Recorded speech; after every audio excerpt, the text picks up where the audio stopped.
आश्विन मास कृष्ण पक्ष यानी पितृ पक्ष श्राद्ध पक्ष की एकादशी को इंदिरा एकादशी पितृ एकादशी के नाम से जाना जाता है। इस बार एकादशी तिथि का प्रारंभ 27 सितंबर 2024 शुक्रवार को दोपहर 1:20 से हो जाएगा, जो कि 28 सितंबर 2024 शनिवार को दोपहर 2:50 पर एकादशी तिथि समाप्त हो जाएगी। अतः सूर्योदय व्यापिनी द्वादशी युक्त शुद्ध हरिवासर जो एकादशी रहेगी वो 28 सितंबर 2024 शनिवार के दिन ही रहेगी, लेकिन मध्याह्न व्यापिनी जो श्राद्ध की एकादशी रहेगी वो 27 सितंबर 2024 शुक्रवार के दिन रहेगी।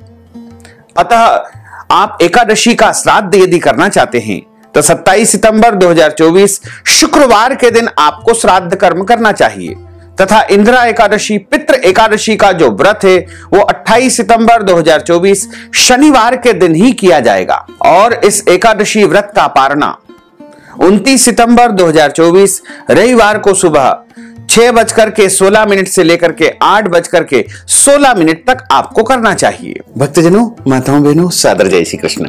हमारे YouTube चैनल में आप सभी का बहुत बहुत स्वागत है। मैं हूं आपके साथ आचार्य धर्मेंद्र शास्त्री। तो आज हम आप सभी को इंदिरा एकादशी पितृ एकादशी की दिव्य और ज्ञानमयी कथा सुनाने जा रहे हैं। आप सभी से अनुरोध है कि इस ज्ञानवर्धक वीडियो को अंत तक देखिएगा, इस कथा को अंत तक सुनिएगा और सुनने के बाद अधिक से अधिक लोगों को, अपने परिचितों को, अपने रिश्तेदारों को, अपने मित्रों को, अपने मिलने जुलने वाले सभी लोगों को शेयर अवश्य कर दीजिएगा, ताकि इसका भी पुण्य फल आपको प्राप्त हो सके। तो सबसे पहले आपको और आपके पूरे परिवार को इंदिरा एकादशी पितृ एकादशी की बहुत बहुत शुभकामनाएं और बधाइयां।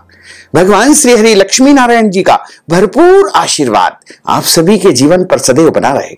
आप सभी सुखी रहें, स्वस्थ रहें, व्यस्त रहें, मस्त रहें, निरंतर उन्नति तथा प्रगति को प्राप्त करते रहें। विष्णु एकादशी गीता तुलसी विप्र नवः असारे दुर्ग संसारे षटपदी मुक्तिदायिनी। अर्थात भगवान श्री हरि विष्णु जी का पूजन करना और एकादशी का व्रत रखना, गीता जी का पाठ करना, तुलसी माता का पूजन एवं दर्शन करना, ब्राह्मण देवताओं की सेवा करना, उनको दान करना, उनको भोजन करवाना, गौ माता की रक्षा और सेवा करना, ये 6 कार्य इस कठिन संसार सागर को पार करने हेतु मोक्षदायक मुक्तिदायक बताए गए हैं। पितृपक्ष में जो एकादशी आती है उसे इंदिरा एकादशी और पितृ एकादशी के नाम से जाना जाता है। श्राद्ध पक्ष की जो एकादशी है वो काफी महत्वपूर्ण मानी जाती है। इस एकादशी के दिन परिवार के जो भी मृतक सदस्य होते हैं उनका श्राद्ध कर्म करना चाहिए। यदि उनकी तिथि है तो इस दिन उनका श्राद्ध आप कर सकते हैं। हालांकि इस बार जो श्राद्ध की एकादशी रहेगी वो एक दिन पहले यानी 27 तारीख को रहेगी। वहीं जो पितृ पक्ष की जो व्रत की एकादशी रहेगी वो 28 तारीख को रहेगी। तो यदि आपके घर परिवार में किसी की एकादशी के दिन मृत्यु हुई है, एकादशी के दिन उनका स्वर्गवास हुआ है, तो आपको एक दिन पहले उसका श्राद्ध करना चाहिए। एकादशी के दिन भगवान विष्णु की वैसे प्रायः पूजा की जाती है, लेकिन एकादशी श्राद्ध पर भगवान शालिग्राम की विशेष पूजा अर्चना की जाती है, जो कि भगवान श्री हरि विष्णु के ही विग्रह स्वरूप माने गए हैं। एकादशी श्राद्ध करने से, पूजा करने से पितरों को मोक्ष प्राप्त होता है, उनको शांति प्राप्त होती है। जो लोग पितृपक्ष में तर्पण नहीं कर पाते हैं वे यदि इस दिन श्राद्ध कर्म करेंगे, अपने पितरों को तृप्त करेंगे, तो उनके पितरों को तृप्ति प्राप्त होगी। उनके पूर्वज, उनके मृतक परिजन प्रसन्न होकर के उन्हें आशीर्वाद प्रदान करेंगे। सनातन हिंदू धर्म में एकादशी श्राद्ध का विशेष महत्व है। यह दिन पूर्वजों को समर्पित माना जाता है। हमारे धर्म ग्रंथों और पुराणों में लिखा हुआ है कि पूरे 16 दिनों तक यानी 16 श्राद्ध में पितर देवता यानी समस्त पितृ पृथ्वी पर आते हैं और वायु रूप में अपने परिजनों के घर के निवास स्थान पर आकर के भ्रमण करते हैं तथा अपने परिजनों से अपेक्षा करते हैं कि उनके लिए श्राद्ध कर्म करेंगे या करवाएंगे, उनके लिए पिंडदान करेंगे या ब्राह्मण के द्वारा पिंडदान करवाएंगे, तो निश्चय ही परिजनों को पितरों का भरपूर आशीर्वाद प्राप्त होता है। साथ ही एकादशी के दिन भगवान विष्णु का विशेष पूजन अर्चन किया जाता है। सभी अपने अपने परिजनों की मुक्ति के लिए, मृतक सदस्यों की मुक्ति के लिए इस दिन प्रार्थना करते हैं। जो लोग इस एकादशी के दिन अपने पूर्वजों की मुक्ति के लिए प्रार्थना करते हैं और उनके लिए पितृ तर्पण करते हैं, पिंडदान करते हैं, उन्हें भगवान श्री हरि विष्णु भरपूर आशीर्वाद प्रदान करते हैं। साथ ही उन्हें अपने निवास स्थान यानी वैकुंठ धाम में स्थान देते हैं। यहां तक कि जो लोग अपने पिछले बुरे कर्मों से पीड़ित है और मृत्यु के देवता यमराज से यमलोक में दंडित हो रहे हैं, उनके पूर्वज भी इस एकादशी श्राद्ध को करने से उस पीड़ा से मुक्त हो जाते हैं। जिन लोगों का देहांत स्थिति अर्थात दोनों पक्षों की, कृष्ण पक्ष या शुक्ल पक्ष की एकादशी को उनका देहांत हुआ है, उनका श्राद्ध इसी दिन संपन्न किया जाता है। और आपके कोई भी पूर्वज जाने अनजाने हुए अपने पाप कर्मों के कारण यमलोक में अपने कर्मों का दंड भोग रहे हैं, तो इस एकादशी पर विधि पूर्वक व्रत करके इस व्रत के पुण्य प्रताप को यदि उनके नाम से आप दान कर देंगे तो उन्हें इस दंड से छुटकारा प्राप्त होगा और उन्हें स्वर्ग लोक की वैकुंठ धाम की प्राप्ति होगी, प्रभु श्री चरणों की प्राप्ति होगी।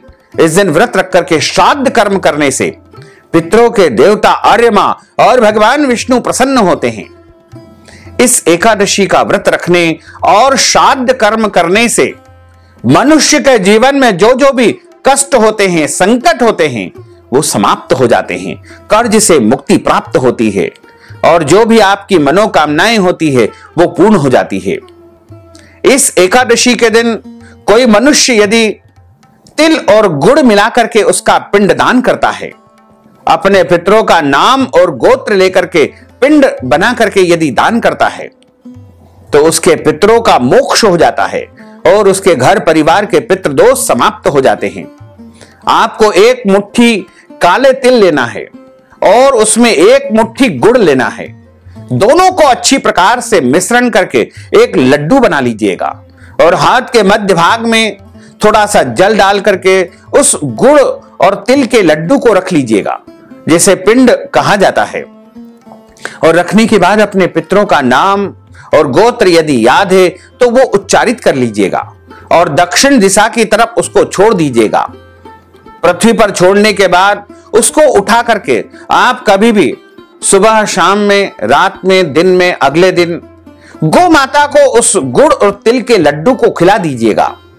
यदि आप ऐसा करेंगे तो निश्चय ही आपके घर के परिवार के जो भी पितृ होंगे या मृतक परिजन होंगे उनको तृप्ति प्राप्त होगी, उनको मोक्ष मिलेगा और आपके परिवार के सारे पितृदोष जड़ से समाप्त हो जाएंगे। इस पितृ एकादशी के दिन घी, दूध, दही और अन्न का दान ब्राह्मण देवता को करना चाहिए। साथ ही ब्राह्मण देवता को इस दिन फलाहार अवश्य कराएं, क्योंकि एकादशी के दिन अन्न का भोजन नहीं करवाया जाता है। इसलिए यदि आप इस दिन श्राद्ध कर्म का संपूर्ण पुण्य प्राप्त करना चाहते हैं तो ब्राह्मण देवताओं को फलाहार करवाएं, और यदि कुछ और नहीं करवा पाते हैं तो दोनों हाथ आसमान की ओर उठा करके दक्षिण दिशा की ओर मुंह करके अपने पितरों को कहे कि हे पितृ देवता, हम आपके निमित्त जो भी श्रद्धा और भक्ति से प्रदान कर रहे हैं उसे आप स्वीकार करिए। उसके बाद गौ माता को कोई भी फलाहारी वस्तु अवश्य खिलाएं। कोई भी फल गौ माता को इस दिन खिलाना चाहिए, चाहे आप दूध की मिठाई गौ माता को खिलाएं या फल खिलाएं या फिर हरी सब्जी भी गौ माता को यदि आप खिला देंगे तो आपके पितरों को तृप्ति प्राप्त होगी और आपके घर के परिवार के पितृदोष हमेशा हमेशा के लिए समाप्त हो जाएंगे। क्योंकि जीवन में जो भी अधिकतम समस्याएं आती है वो पितृदोष के कारण ही आती है। जैसे पितृदोष के कारण समय पर विवाह नहीं हो पाता है, शिक्षा प्राप्ति में रुकावट आती है, अच्छी नौकरी नहीं मिल पाती है, विवाह नहीं हो पा रहा है और विवाह हो जाता है तो संतान की प्राप्ति नहीं हो पाती है। संतान प्राप्त हो गई है तो आपके घर में कोई न कोई व्यक्ति रोगी रहता है, कर्ज बहुत अधिक हो जाता है, नौकरी में उन्नति और प्रगति प्राप्त नहीं हो पाती है, व्यापार नहीं चल रहा है, मानसिक रूप से अशांति है, घर में कलह है और भी जो अनेक समस्याएं हैं वो पितृदोष के कारण ही निर्मित होती है। तो आप चाहें तो हमारे माध्यम से भी पितृदोष शांति पूजा अनुष्ठान संपन्न करवा सकते हैं। तो आप चाहें तो हमारे माध्यम से भी पितृदोष शांति पूजा का अनुष्ठान आप संपन्न करवा सकते हैं। वैसे तो पूरे वर्ष में 24 एकादशी आती है, लेकिन जिस साल अधिक मास या पुरुषोत्तम मास आता है उस साल इनकी 2 अधिक एकादशी होती है, यानी कुल मिलाकर के उस साल 26 एकादशी आती है। प्रत्येक महीने में 2 बार एकादशी आती है, एक कृष्ण पक्ष में, दूसरी शुक्ल पक्ष में। दोनों ही एकादशियों का भिन्न भिन्न महत्व हमारे धर्म ग्रंथों तथा पुराणों में बताया हुआ है। एकादशी का व्रत भगवान श्री हरि लक्ष्मी नारायण जी का परम प्रिय व्रत है और एकादशी का व्रत करने से मनुष्यों के कई जन्मों के पाप जड़ से नष्ट हो जाते हैं तथा उनके पुण्यों का उदय होता है। जब मनुष्य के जन्म जन्मांतर के पाप नष्ट हो जाते हैं तभी उन्हें सांसारिक एवं भौतिक सुखों की प्राप्ति होती है। जो भक्तजन माताएं बहनें एकादशी का व्रत करते हैं उनको अपने जीवन काल में कम से कम एक बार एकादशी व्रत का उद्यापन अवश्य करना चाहिए या करवाना चाहिए।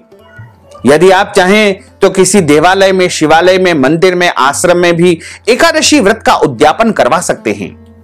और यदि आप चाहें तो हमारे माध्यम से भी अपना नाम और गोत्र बता करके एकादशी व्रत का उद्यापन संपन्न करवा सकते हैं। जो भक्तजन एकादशी का व्रत करते हैं उनको दशमी तिथि से लेकर के द्वादशी तक कुछ महत्वपूर्ण नियमों का पालन अनिवार्य रूप से करना चाहिए। इस बार दशमी तिथि के सभी नियमों का पालन 27 सितंबर 2024 शुक्रवार को करना है। वहीं एकादशी का व्रत 28 सितंबर 2024 शनिवार को रखना है और द्वादशी के नियमों का पालन 29 सितंबर 2024 रविवार के दिन करना है और इसी दिन आपको व्रत का पारणा करना चाहिए। दशमी तिथि के दिन एक समय शुद्ध एवं सात्विक भोजन करें तथा दशमी के दिन चावल नहीं खाना चाहिए, शहद नहीं खाना चाहिए। पंचामृत में आप शहद का उपयोग कर सकते हैं, उसका कोई दोष नहीं लगेगा, लेकिन अकेले शहद इस दिन नहीं खाना चाहिए। लहसुन, प्याज, मांस, मदिरा, मसूर की दाल, कटहल की सब्जी का उपयोग आपको दशमी तिथि के दिन बिल्कुल नहीं करना चाहिए। दशमी तिथि के दिन पराय अन्न अर्थात दूसरे के घर का भोजन नहीं करना चाहिए। यदि किसी कारणवश आपको करना पड़े तो प्रायश्चित स्वरूप कुछ न कुछ दान पुण्य यदि आप कर देंगे तो उसका दोष नहीं लगेगा। ब्रह्मचर्य व्रत का पालन करना चाहिए और एकादशी के दिन सुबह जल्दी उठ करके स्नान करके पूजा अर्चना करके एकादशी व्रत का संकल्प आपको धारण करना चाहिए। वैसे तो मानसिक रूप से यदि आप कहेंगे कि आज मैं एकादशी व्रत करने जा रहा हूं या करने जा रही हूं, मेरा नाम गोत्र ये है, तो भी उस संकल्प को प्रभु स्वीकार करेंगे। और यदि आप चाहें तो पद्म पुराण के उत्तरखंड के अध्याय 64 में श्लोक नंबर जो 34 लिखा हुआ है उसका भी उच्चारण करके संकल्प का फल प्राप्त कर सकते हैं। उसमें लिखा हुआ है कि एकादश्याम निराहार स्थित्वाहम परेहनि भोक्षामि पुंडरीकाक्ष शरणम में भवाच्युत। हे कमल नयन, हे वासुदेव, हे जनार्दन, हे अच्युत, मैं एकादशी के दिन निराहार रह करके अगले दिन ही भोजन ग्रहण करूंगा। इस प्रकार आपका एकादशी व्रत का संकल्प हो जाएगा। और यदि आपके यहां एकादशी व्रत का संकल्प करने की व्यवस्था है तो आप शुद्ध घी का दीपक जला लीजिए और अपने सामने पूजा की थाली रख लीजिए।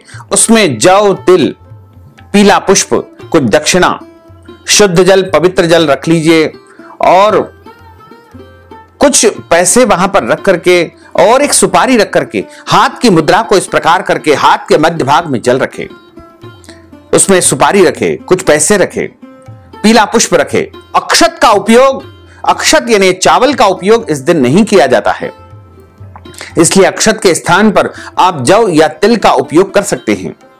3 बार आपको बोलना है ओम विष्णवे नमः, ओम विष्णवे नमः, ओम विष्णवे नमः। ओम तिथिर्विष्णु स्थावारो नक्षत्रम विष्णुरेव च योगश्च करणम विष्णु सर्वम विष्णुमयम जगत। ओम विष्णुर्विष्णुर्विष्णु श्रीमद्भगवतो महापुरुषस्य विष्णोर आज्ञया प्रवर्तमानस्य अद्य श्री ब्रह्मणोन्हि द्वितीय प्रार्धे श्री श्वेतवाराह कल्पे वैवस्वत्मन्वन्त्रे अष्टाविंशतितमे कलियुगे कलि प्रथम चरणे भूर्लोके भारतवर्षे भरतखंडे जम्बूद्वीपे आर्यावर्तांतर्गत ब्रह्मवर्तेक देशे अवंतिकायां विशाला क्षेत्रे मध्य प्रदेशे भोपाल मंडलांतर्गते भोपाल नामने नगरे संवत् 2081 मासानां मासे पुण्य पवित्र मासे आश्विन मासे शुभैः कृष्ण पक्षैः अद्यायः एकादश्यायां तदुपरांत द्वादश्यायां पुण्यतिथयोः अश्लेषा दिवस नक्षत्रैः कर्क राशिस्ते श्री चंद्रैः कन्या राशिस्ते श्री सूर्यैः वृषभ राशिस्ते श्री देवराज गुरु शेषेषु ग्रहेषु यथा यथम राशि स्थान स्थितसु एवं ग्रह गुण गण विशेषण विशिष्टायां शुभ पुण्यतिथौः। अब आप बोलिएगा कि मम आत्मनः, अपने नाम और गोत्र का यहां पर उच्चारण आप कर लीजिएगा। यदि आपको गोत्र याद नहीं है तो आप ब्रह्म गोत्र या कश्यप गोत्र का भी उच्चारण कर सकते हैं। जो विवाहित माताएं बहनें होती है उनको अपने पति पक्ष का गोत्र उच्चारित करना चाहिए तथा कुंवारी कन्याओं को पिता पक्ष का यानी पिता का गोत्र उच्चारित करना चाहिए। और इसके बाद आप ध्यानपूर्वक सुनिएगा। मम सपरिवारस्य सकुटुंबस्य जनानां आयु आरोग्य ऐश्वर्य अभिवृद्ध्यर्थम अप्राप्त लक्ष्मी प्राप्त्यर्थम प्राप्त लक्ष्म्योश्चिरकाल संरक्षणार्थम 10 विधि लक्ष्मी प्राप्त्यर्थम बहुविध लक्ष्मी प्राप्त्यर्थम सर्वविध लक्ष्मी प्राप्त्यर्थम अद्य दिवसैः भगवते श्री लक्ष्मी नारायण देवताः प्रसन्नार्थम पितृदेवताः प्रसन्नार्थम सर्व पितृ मोक्ष प्राप्त्यर्थम अद्य दिवसे इंद्रा एकादशी पितृ एकादशी व्रत कर्माहम करिष्ये। इस प्रकार आप संकल्प प्रभु को समर्पित करने के बाद हाथ जोड़ करके भगवान से प्रार्थना करें कि हे दीन बंधु, हे दीनानाथ, हे करुणा निधान, आज मैं पितृ एकादशी इंदिरा एकादशी का व्रत करने जा रहा हूं या करने जा रही हूं। आप मुझे पूरी शक्ति एवं सामर्थ्य प्रदान करें कि सभी नियमों का पालन करते हुए पूरे विधि विधान से इस एकादशी का व्रत मैं कर सकूं और आपके आशीर्वाद को प्राप्त कर सकूं। यदि मेरे द्वारा जाने में अनजाने में कोई भी त्रुटि हो जाए, गलती हो जाए, तो मुझे अबोध बालक जान करके क्षमा अवश्य ही आप प्रदान कर देना। इस प्रकार आपका एकादशी व्रत का संकल्प आरंभ हो जाएगा, आपका एकादशी का व्रत प्रारंभ हो जाएगा। एकादशी व्रत जब हम प्रारंभ करते हैं तो उस दिन सर्वप्रथम सूर्य भगवान को अर्घ्य प्रदान करें, माता पिता को प्रणाम करें, तुलसी जी में जल चढ़ाएं, तुलसी जी का पूजन अर्चन करें, गौ माता का पूजन अर्चन करें, गौ माता को फलाहारी वस्तु खिलाएं। इस दिन किसी भी मनुष्य को अन्न नहीं खाना चाहिए। अन्न का मतलब होता है दाल चावल रोटी सब्जी, जो भी अन्न में आता है वो बिल्कुल नहीं खाना चाहिए। इस दिन केवल और केवल फलाहार करें। सभी प्रकार के जो फलाहार होते हैं, दूध से बनी जो मिठाई होती है, तिल और गुड़ से जो बनी मिठाई होती है, या ड्राई फ्रूट्स जैसे काजू बादाम पिस्ता मखाना और अन्य जो भी फलाहारी वस्तु होती है, मूंगफली दाना जिसे सींग दाना भी कहा जाता है। इसके अलावा कमल गट्टे के जो बनते हैं मखाना, उनको भी आप नमकीन बना करके या मीठे बना करके फलाहार के रूप में उपयोग कर सकते हैं। इसके अलावा गुड़ और मूंगफली दाना से जो चक्की बनाई जाती है उसका भी आप उपयोग फलाहार में कर सकते हैं। सर्वोत्तम फलाहार गाय का दूध और गाय के दूध से बनी वस्तुएं मानी गई है और सभी प्रकार के फल माने गए हैं। लेकिन ध्यान रखें, फलाहार में कभी भी हल्दी का उपयोग नहीं करना चाहिए, सादे नमक का उपयोग नहीं करना चाहिए। और इस दिन आप शुद्ध और पवित्र फलाहार तैयार करें। लहसुन प्याज मांस मदिरा अंडे का उपयोग बिल्कुल नहीं करना चाहिए। शुद्ध व पवित्र तरीके से फलाहार तैयार करके सर्वप्रथम भगवान को भोग लगाएं। ब्राह्मण देवता को फलाहार का दान करें, उसके बाद ही स्वयं फलाहार आपको ग्रहण करना चाहिए। फलाहार आप एक समय ले सकते हैं, 2 समय ले सकते हैं, 3 समय भी ले सकते हैं, लेकिन ध्यान रखें किसी भी परिस्थिति में आपको अन्न का सेवन बिल्कुल नहीं करना चाहिए, मतलब नहीं करना चाहिए। इस एकादशी का व्रत सबको करना चाहिए। इस एकादशी के दिन आपको झूठ नहीं बोलना है, क्रोध नहीं करना है, मन को शांत रखना है, किसी भी प्रकार से किसी भी मनुष्य के प्रति ईर्ष्या का भाव न रखे, लड़ाई झगड़ा एवं वाद विवाद बिल्कुल न करे, ब्रह्मचर्य व्रत का पालन करना चाहिए, दाढ़ी कटिंग या शेविंग नहीं करवाएं, नाखून न काटे, शरीर के अंग के कोई भी बाल काटना या कटवाना वर्जित माना गया है, किसी भी प्राणी का किसी भी जीव का अपमान या अनादर न करे, दिन में यदि संभव हो तो सोना नहीं चाहिए, यदि थोड़ा बहुत सो जाते हैं तो स्नान करने के बाद ही पूजा अर्चना करें और रात्रि में जितना संभव हो सके जागरण करके भगवान का भजन कीर्तन करें, स्तोत्र का पाठ करें और ब्राह्मण देवता के मुख से, गुरु के मुख से एकादशी व्रत कथा आपको सुनना चाहिए और कथा सुनने के बाद ब्राह्मण देवता को यथाशक्ति दक्षिणा अवश्य प्रदान करें। और चूंकि पितृ एकादशी है, इंद्रा एकादशी है, तो ब्राह्मण देवता को फलाहार करवाएं, ब्राह्मण देवता को वस्त्र का दान करें, ब्राह्मण देवता को आप पात्र का दान करें, ब्राह्मण देवता को गौ दान करें, क्योंकि पितरों के निमित्त इस एकादशी पर आप जो जो भी दान कर सकते हैं वो अवश्य करें। जो वस्तु आप दान करेंगे वो सीधे सीधे आपके पितरों को, आपके पूर्वजों को प्राप्त होगा और आपके पितर तृप्त हो जाएंगे, आपके घर परिवार के पितृदोष समाप्त हो जाएंगे। एकादशी व्रत कथा हमेशा ब्राह्मण देवता के मुख से ही सुनना चाहिए, क्योंकि ब्रह्म वाक्य जनार्दन, जब आप ब्राह्मण देवता के श्री मुखारविंद से कथा का श्रवण करते हैं तो आपको भगवान नारायण यानी भगवान विष्णु जी के मुख से कथा सुनने का पुण्य फल प्राप्त होता है। इसलिए ब्राह्मण देवता के श्री मुखारविंद से ही कथा सुनना चाहिए। इस बार आश्विन मास के कृष्ण पक्ष की एकादशी को इंद्रा एकादशी, पितृ एकादशी के नाम से जाना जाएगा। एकादशी तिथि का प्रारंभ 27 सितंबर 2024 शुक्रवार को दोपहर 1:20 से हो जाएगा, जो कि 28 सितंबर 2024 शनिवार को दोपहर 2:50 पर एकादशी तिथि समाप्त हो जाएगी। सूर्योदय व्यापिनी द्वादशी युक्त शुद्ध हरिवासर जो एकादशी है वो 28 सितंबर 2024 शनिवार के दिन ही रहेगी, लेकिन मध्याह्न व्यापिनी एकादशी 27 सितंबर 2024 शुक्रवार के दिन होने से एकादशी का श्राद्ध 27 सितंबर को होगा और इंद्रा एकादशी का व्रत 28 सितंबर 2024 शनिवार के दिन ही किया जाएगा तथा इस एकादशी व्रत का पारणा यानी व्रत खोलने का जो समय है वो 29 सितंबर 2024 रविवार को सुबह 6:16 से लेकर के 8:16 तक का रहेगा। एकादशी तिथि चाहे समाप्त हो जाए फिर भी आपको व्रत नहीं खोलना चाहिए, यानी व्रत का पारणा नहीं करना चाहिए। व्रत का पारणा हमेशा अगले दिन का सूर्योदय होने के बाद ही करना चाहिए। आप अपने यहाँ का जो सूर्योदय होता है उस समय से लेकर के 2 घंटे के बीच में आप पारणा कर सकते हैं। यदि किसी कारणवश आप पारणा करने में सुबह के समय असमर्थ है तो आप उसके बाद दोपहर 12 बजे के पहले पहले भी व्रत का पारणा कर सकते हैं, लेकिन आप चाहें तो दोपहर का समय छोड़ करके यानी दोपहर 12 से 3 का समय छोड़ करके शाम को 3 से 6 के बीच में भी व्रत का पारणा कर सकते हैं। जिस दिन व्रत का पारणा करते हैं उस दिन यदि आप अपने पितरों को एकादशी व्रत का पुण्य प्रदान करना चाहते हैं तो हाथ में जल लेकर के कहे कि मैंने जो एकादशी का व्रत किया है, इंद्रा एकादशी पितृ एकादशी का व्रत किया है, उसका संपूर्ण पुण्य फल मैं अपने पितरों को प्रदान करना चाहता हूं। उनका नाम और गोत्र बोल करके जल आपको दक्षिण दिशा में छोड़ देना चाहिए। एकादशी व्रत का जब हम पारणा करते हैं तो उस दिन ब्राह्मण को भोजन करवाना बहुत आवश्यक होता है। तो आप यदि संभव हो तो ब्राह्मण देवता को अपने घर बुला करके अच्छी प्रकार से शुद्ध और पवित्र भोजन तैयार करके उनको भोजन करवाएं। और यदि घर बुला करके भोजन नहीं करवा पाते हैं तो आप ब्राह्मण देवता को आटा, दाल, चावल और घी तथा दूध, दही इत्यादि वस्तु का दान करें।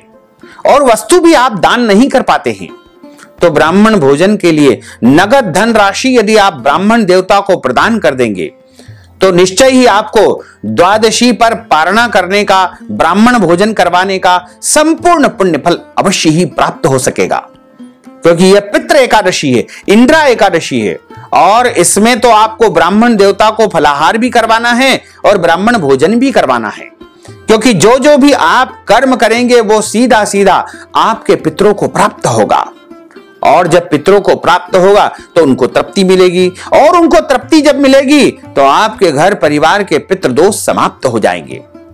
क्योंकि पितृदेवता आपसे अपेक्षा करते हैं कि हमारे परिजन हमारे लिए तर्पण करेंगे, पिंडदान करेंगे, श्राद्ध कर्म करेंगे, ब्राह्मण भोजन करवाएंगे, चींटियों को आटे की गोलियां डालेंगे, गौ माता को भोजन करवाएंगे, कौवे को ग्रास डालेंगे, और याचक या भिखारी को भोजन का दान करेंगे। इस प्रकार पितृ आपसे यह अपेक्षा करते हैं। लेकिन यदि आप पितरों को तृप्त नहीं कर पाते हैं तो पितरों को आप जो है रुष्ट कर लेंगे, नाराज कर लेंगे, और जब पितर आपके तृप्त नहीं होंगे, नाराज होंगे, तो आपको आशीर्वाद के स्थान पर श्राप देकर चले जाएंगे। इसलिए यदि आपको पितरों को तृप्त करना है तो यदि आपने 16 दिन कुछ नहीं किया है, पितृपक्ष में कुछ नहीं किया है, तो इस एकादशी के दिन आपको पुण्य अवश्य ही प्राप्त करना चाहिए। तो यदि आप चाहें तो आप पितृ एकादशी, इंदिरा एकादशी के निमित्त हमारे माध्यम से भी आप पितृदोष शांति पूजा अनुष्ठान संपन्न करवा सकते हैं। गुरुर् ब्रह्मा गुरुर्विष्णु गुरुर्देवो महेश्वरा, गुरु साक्षात् परब्रह्म तस्मै श्री गुरुवे नमः।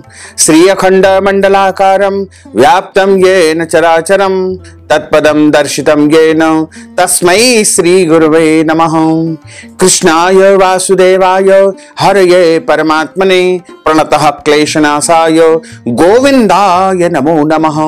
वसुदेव सुतं देवं कंसचाणूरमर्दनं देवकी परमानंदं कृष्णं वंदे जगद्गुरुं। करारविंदेन पदारविंदं मुखारविंदेन विनिवेशयन्तीं वटस्य पत्रस्य पुटेशयानं बालं मुकुन्दं मनसा स्मरामि। कस्तूरी तिलकं ललाटपटले वक्षस्थले कौस्तुभं नासाग्रे वरमौक्तिकं करतले वेणुः करे कंकणं सर्वांगे हरिचन्दनं सुललितं कंठे च मुक्तावलिं गोपस्त्री परिवेष्टितो विजयते गोपाल चूड़ामणिं फुल्लेन्दीवर कान्तिबिन्दुवदनं बर्हावतं सप्रियं श्रीवत्साङ्कमुदार कौस्तुभधरं पीताम्बरं सुन्दरं गोपीनां नयनोत्पलार्चिततनुं गोपसंघावृतं गोविन्दं कलवेणुवादनपरं दिव्यांगभूषणं भजे। सच्चिदानन्दरूपाय विश्वोत्पत्त्यादिहेतवे तापत्रय विनाशाय श्रीकृष्णाय वयं नुमः। यं प्रव्रजन्तमनुपेतमपेतकृत्यं द्वैपायनो विरहकातर आजुहाव पुत्रेति तन्मयतया तर्वोऽभिनयदुस्तं सर्वभूतहृदयं मुनिमानतोऽस्मि। वरः पीडं नटवरवपुः कर्णयोः कर्णिकारं बिभ्रद्वास कनककपीशं वैजयन्तीं च मालां रन्ध्रान् वेणोर्धरसुधया पूरयन् गोपवृन्दैः वृन्दारण्यं स्वपदरमणं प्राविशत गीतकीर्तिः। जय जय श्री राधारमण, जय जय नवल किशोर, जय गोपी चित चोर प्रभु, जय जय माखन चोर। मात मेरी श्री राधिका, पिता मेरे घनश्याम, इन दोनों के चरणन में मेरा बारंबार प्रणाम, मेरा बारंबार प्रणाम, मेरा बारंबार प्रणाम। मोहिनी मूरत श्याम की वो मन रही समाय, जो मेहंदी के पात में लाली रही समाय। धन यौवन एक दिन उड़ जाएंगे जैसे उड़े कपूर, मन मूरख तू राम भज क्यों चाटे जगधूर। राम कृष्ण दो एक है अंतर नहीं निमेष, इनके नयन गंभीर है उनके चपल विशेष। राधे तू बड़ भागिनी कौन तपस्या कीन, तीन लोक तारण प्रभु सो तेरे अधीन। तन पवित्र सेवा किए, धन पवित्र कर दान, मन पवित्र हरि भजन सो होत त्रिविध कल्याण। कलयुग केवल नाम आधारा, सुमर सुमर नर उतर ही पारा। बोलिए श्री लक्ष्मी नारायण भगवान की जय, श्री द्वारकाधीश भगवान की जय, श्री वृंदावन बिहारी लाल की जय, श्री गोवर्धन नाथ भगवान की जय, श्री गिरिराज धरण की जय, श्री बाल कृष्ण लाल की जय, श्री श्याम सुंदर यमुने महारानी की जय, जगत गुरु श्री वल्लभाधीश की जय, श्री गोसाई जी परम दयाल की जय, श्री गुरुदेव की जय, लाडले लाल की जय, आज के आनंद की जय। आश्विन मास के कृष्ण पक्ष की जो एकादशी होती है, जो कि श्राद्ध पक्ष में आती है, उसे इंदिरा एकादशी या पितृ एकादशी के नाम से जाना जाता है। इस बार 2 दिन एकादशी है। दोनों ही दिन मध्याह्न के समय एकादशी आने से यदि आप चाहें तो श्राद्ध का जो कर्म है वो दोनों ही दिन संपन्न कर सकते हैं, इसका कोई दोष नहीं है। लेकिन प्रायः शास्त्रों में यह बताया गया है कि पहले दिन की जो मध्याह्न व्यापिनी तिथि होती है उसमें श्राद्ध कर्म करना चाहिए। हालांकि दूसरे दिन भी मध्याह्न काल में एकादशी तिथि आ रही है, इसलिए यदि आप दूसरे दिन भी श्राद्ध कर्म करोगे तो वो भी मान्य किया जाएगा। आप अपने क्षेत्र की परंपरा, आस्था और वहां के पंचांग और कैलेंडर के अनुसार मानते हुए दोनों दिन में से किसी भी दिन एकादशी का श्राद्ध संपन्न कर सकते हैं। अब हम आपको पितृ एकादशी, इंदिरा एकादशी की दिव्य और ज्ञानमयी कथा सुनाने जा रहे हैं। धर्मराज युधिष्ठिर कहने लगे कि हे भगवान, आश्विन मास के कृष्ण पक्ष की एकादशी का क्या नाम है, उसकी विधि क्या है तथा उसका फल क्या है, कृपा करके आप मुझे सुनाइए। भगवान श्री कृष्ण कहने लगे कि इस एकादशी का नाम इंदिरा एकादशी है। यह एकादशी समस्त पापों को नष्ट करने वाली तथा पितरों को अधोगति से मोक्ष प्रदान करने वाली यानी मुक्ति देने वाली एकादशी है। हे राजन, ध्यान पूर्वक इसकी कथा का श्रवण करो। इसके सुनने मात्र से वाजपेय यज्ञ का फल प्राप्त होता है और आपके पितरों को परम शांति, परम संतुष्टि प्राप्त होगी। अगर आपके घर में, परिवार में पितृदोष है तो इस एकादशी का व्रत करके सारा का सारा जो पुण्य फल है वो उनको प्रदान यदि आप करेंगे पितरों को, तो निश्चय ही आपके पितरों को मुक्ति मिल जाएगी, मोक्ष प्राप्त हो जाएगा। भगवान श्री कृष्ण कहते हैं कि प्राचीन काल में सतयुग के समय में महिष्मती नामक एक नगरी में इंद्रसेन नामक एक प्रतापी राजा राज्य करता था। वह धर्म पूर्वक अपनी प्रजा का पुत्रवत पालन करते हुए शासन करता था। वह राजा पुत्र, पौत्र और धन आदि से संपन्न तथा भगवान श्री हरि विष्णु का परम भक्त था। एक दिन जब राजा सुखपूर्वक अपनी सभा में बैठा हुआ था तो आकाश मार्ग से देवर्षि महर्षि नारद जी उतर करके उनकी सभा में आए।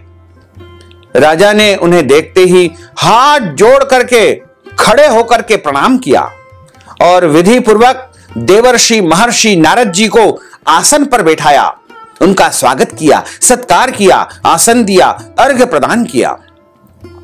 सुख से बैठ करके मुनि ने राजा से पूछा कि हे राजन, आपके सातों अंग कुशलता पूर्वक तो है, तुम्हारी बुद्धि धर्म में है और तुम्हारा मन भगवान श्री हरि विष्णु की भक्ति में है। देवर्षि नारद की ऐसी बातों को सुनकर के राजा ने कहा कि हे महर्षि, आपकी कृपा से मेरे राज्य में सब कुछ कुशल है तथा मेरे यहां यज्ञ कर्मादि सुकृत कर्म हो रहे हैं। आप कृपा करके अपने आगमन का कारण मुझे बताइए। तब ऋषि कहने लगे कि हे राजन, आप आश्चर्य देने वाले मेरे वचनों को ध्यान पूर्वक सुनो। नारद जी कहते हैं कि मैं एक समय ब्रह्मलोक से यमलोक को गया और वहां श्रद्धा पूर्वक यमराज से पूजित होकर मैंने धर्मशील और सत्यवान धर्मराज की प्रशंसा की। उसी धर्मराज की सभा में महान ज्ञानी और धर्मात्मा तुम्हारे पिता को एकादशी का व्रत भंग होने के कारण देखा। उन्होंने संदेशा दिया है, वो तुम्हें सुनाने जा रहा हूं। तुम्हारे लिए उन्होंने एक संदेश दिया है। तुम्हारे पिता ने कहा है कि पूर्व जन्म में कोई विघ्न हो जाने के कारण मैं यमराज के निकट निवास कर रहा हूं। सो हे पुत्र, यदि तुम आश्विन माह, कृष्ण पक्ष, पितृपक्ष, श्राद्ध पक्ष की इंदिरा एकादशी का व्रत मेरे निमित्त करोगे तो मुझे स्वर्ग की, वैकुंठ लोक की प्राप्ति हो सकती है। इसलिए पूरे विधि विधान से पुत्र, मेरे लिए तुम श्राद्ध पक्ष, पितृपक्ष की इंदिरा एकादशी का व्रत करना। इतना सुनकर के राजा कहने लगा कि हे महर्षि, आप इस व्रत की विधि मुझे सुनाने की कृपा करें। नारद जी कहने लगे कि आश्विन मास के कृष्ण पक्ष की दशमी तिथि के दिन प्रातः काल श्रद्धा पूर्वक स्नान आदि से निवृत्त होकर के पुनः दोपहर को नदी आदि में जाकर के स्नान करें, फिर श्रद्धा पूर्वक पितरों का श्राद्ध करे और एक समय दशमी के दिन भोजन करे। प्रातः काल होने पर एकादशी के दिन यानी अगले दिन दातुन आदि करके स्नान करे, फिर व्रत के नियमों को भक्ति पूर्वक ग्रहण करता हुआ प्रतिज्ञा करे, संकल्प करे, शपथ ग्रहण करे कि मैं आज संपूर्ण भोगों का त्याग करके निराहार रह करके एकादशी का व्रत करूंगा। हे अच्युत, हे पुंडरीकाक्ष, मैं आपकी शरण में हूं, आप मेरी रक्षा कीजिए। इस प्रकार नियम पूर्वक भगवान श्री शालिग्राम के विग्रह के आगे विधि पूर्वक श्राद्ध करके योग्य ब्राह्मणों को, विद्वान ब्राह्मणों को फलाहार का भोजन करवाए और उन्हें श्रद्धा पूर्वक दक्षिणा दान दे, वस्त्र दान दे, गौ दान दे। पितरों की श्राद्ध से जो कुछ भी शेष बच जाए उसको सूंघ करके गौ को दान करे तथा धूप, दीप, गंध, पुष्प, नैवेद्य आदि सब सामग्री से भगवान ऋषिकेश का, नारायण का पूजन करे। रात्रि में भगवान के निकट जागरण करे। इसके बाद द्वादशी के दिन प्रातः काल होने पर भगवान का पूजन करके ब्राह्मणों को श्रद्धा पूर्वक भोजन करवाएं, उनको दक्षिणा दान, वस्त्र दान, गोदान आदि वस्तुओं का दान करे। भाई बंधुओं, स्त्री और पुत्र सहित आप स्वयं मौन होकर के भोजन करें। देवर्षि नारद जी कहने लगे कि हे राजन, इस विधि से यदि तुम आलस्य रहित होकर के इस एकादशी का व्रत करोगे तो तुम्हारे पिता अवश्य ही स्वर्ग लोक को, वैकुंठ लोक को जाएंगे। इतना कह करके नारद जी वहां से अंतर ध्यान हो गए। नारद जी की आज्ञा के अनुसार राजा द्वारा अपने बांधवों तथा अपने नौकर चाकर, दास दासियों सहित व्रत करने से आकाश से अचानक पुष्प वर्षा हुई और उस राजा का पिता गरुड़ पर सवार होकर के विष्णु लोक को गया। राजा इंद्रसेन भी एकादशी के व्रत के प्रभाव से निष्कंटक राज्य प्राप्त करके अपने पुत्र को सिंहासन पर बैठा करके स्वर्ग लोक को चला गया। हे युधिष्ठिर, यह इंदिरा एकादशी के व्रत का महात्म, इसकी कथा मैंने तुमसे सुनाई है। इस कथा को सुनने मात्र से मनुष्य सभी पापों से छूट जाते हैं और सब प्रकार के भोगों को भोग करके वैकुंठ लोक को प्राप्त होते हैं। इस प्रकार इंदिरा एकादशी का व्रत समस्त मनुष्यों को करना चाहिए और इसका संपूर्ण पुण्य फल अगले दिन हाथ में जल लेकर के कहे कि मैं इस एकादशी का पूरा पुण्य अपने पितरों को, अपने मृतक परिजनों को प्रदान करने जा रहा हूं और इस एकादशी के पुण्य प्रताप से उनको वैकुंठ लोक की प्राप्ति हो, उनको स्वर्ग लोक की प्राप्ति हो तथा मेरे घर और परिवार के जो पितृ दोष है वो समाप्त हो जाए। इस प्रकार यदि आप इस एकादशी का पूरे विधि विधान से व्रत करेंगे और ब्राह्मण देवताओं को फलाहार करवाएंगे, ब्राह्मण देवताओं को अपनी ओर से भोजन करवाएंगे, अन्न दान देंगे, गौ दान देंगे, वस्त्र दान देंगे, तो निश्चय ही आपके घर के, आपके परिवार के, आपके कुल के सारे जो पितृ दोष है वो जड़ से समाप्त हो जाएंगे तथा आपके घर में, परिवार में सुख शांति समृद्धि का वास होगा। बोलिए लक्ष्मी नारायण भगवान की जय।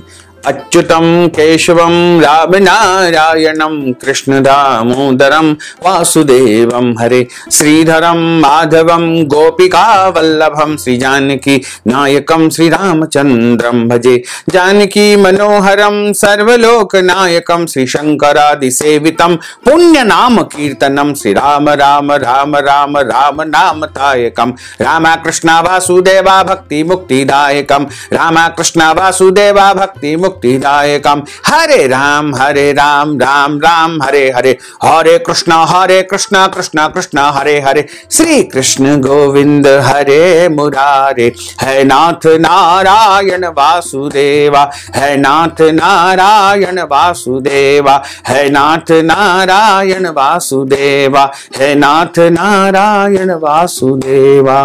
बोलिए श्री लक्ष्मी नारायण भगवान की जय। अब हम सभी मिलकर के प्रभु की आरती का गायन करेंगे। बोलिए श्री लक्ष्मी नारायण भगवान की जय।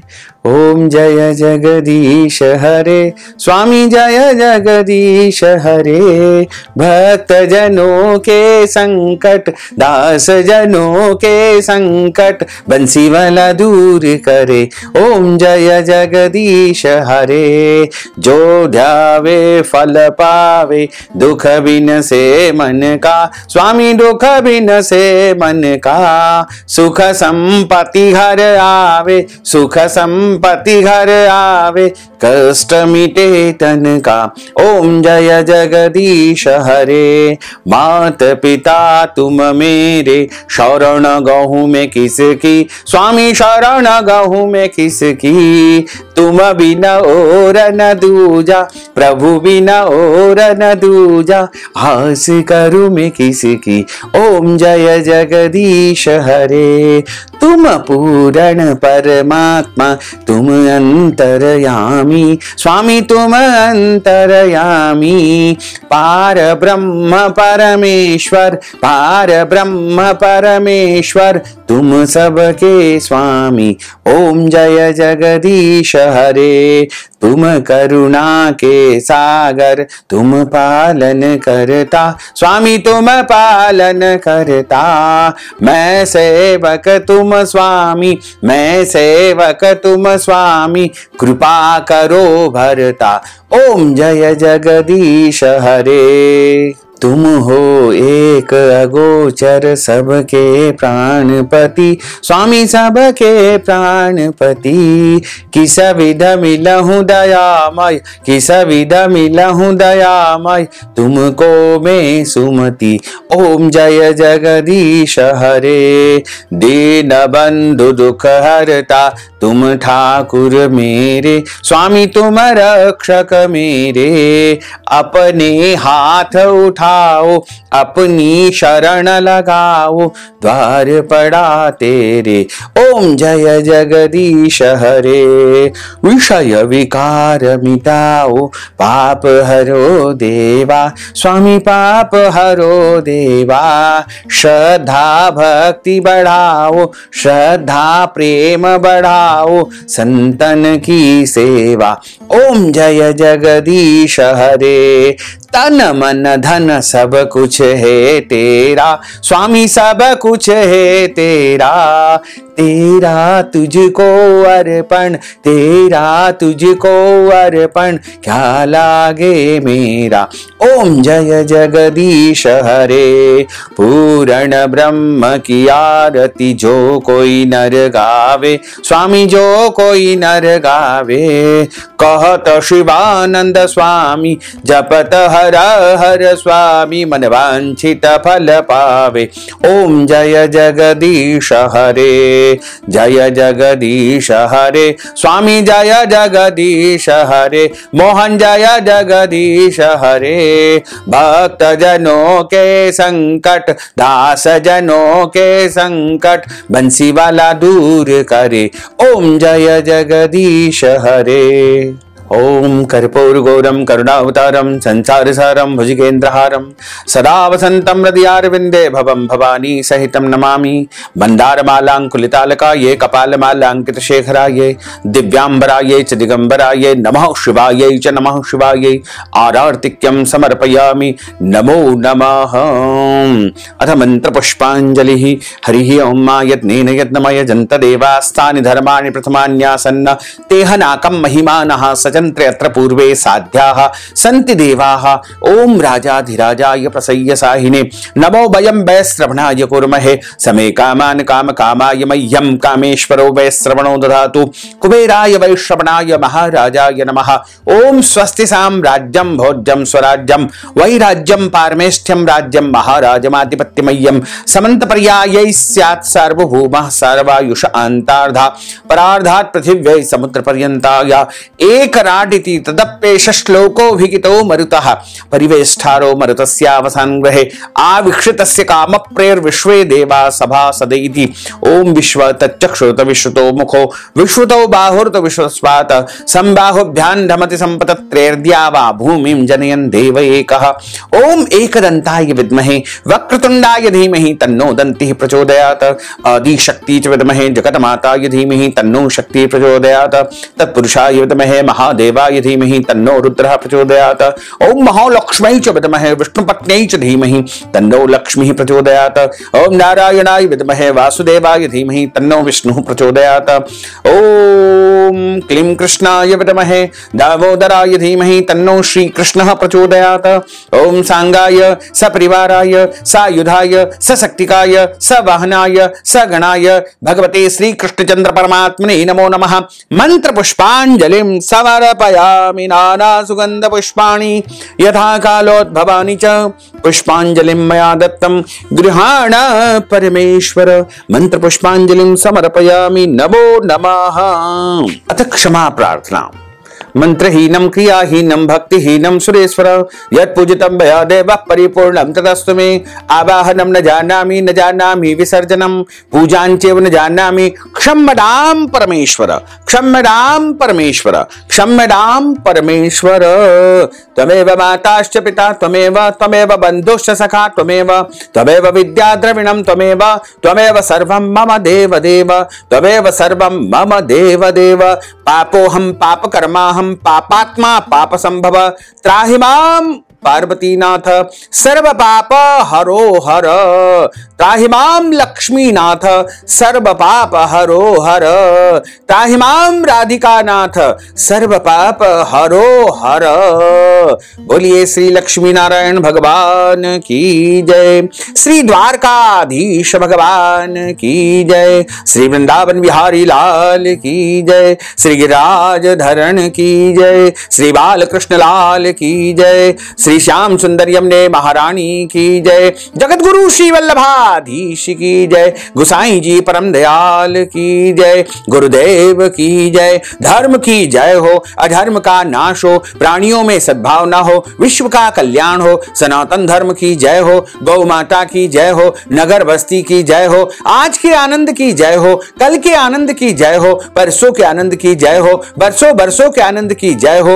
ओम नमः पार्वती पते हर हर महादेव हर। काल हर कंटक हर दुख हर दारिद्र हर आनंद की लहर कर।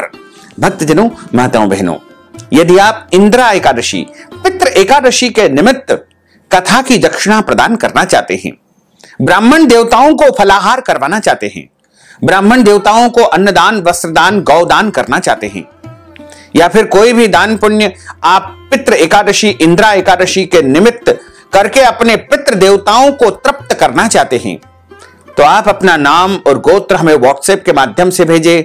इस हेतु नगद धनराशि हमारे गूगल पे फोन पे पेटीएम नंबर अकाउंट नंबर के माध्यम से भेज करके पितृ एकादशी इंदिरा एकादशी का संपूर्ण पुण्य लाभ प्राप्त कर सकते हैं। साथ ही आप सभी से अनुरोध है कि हमारे इस ज्ञानवर्धक वीडियो को अधिक से अधिक लोगों को शेयर करिएगा लाइक करिएगा कमेंट करिएगा और यदि अभी तक आपने सब्सक्राइब नहीं किया है तो अभी और इसी समय सब्सक्राइब कर लीजिए ताकि इसी प्रकार की ज्ञानवर्धक वीडियो आपको सबसे पहले प्राप्त हो सके।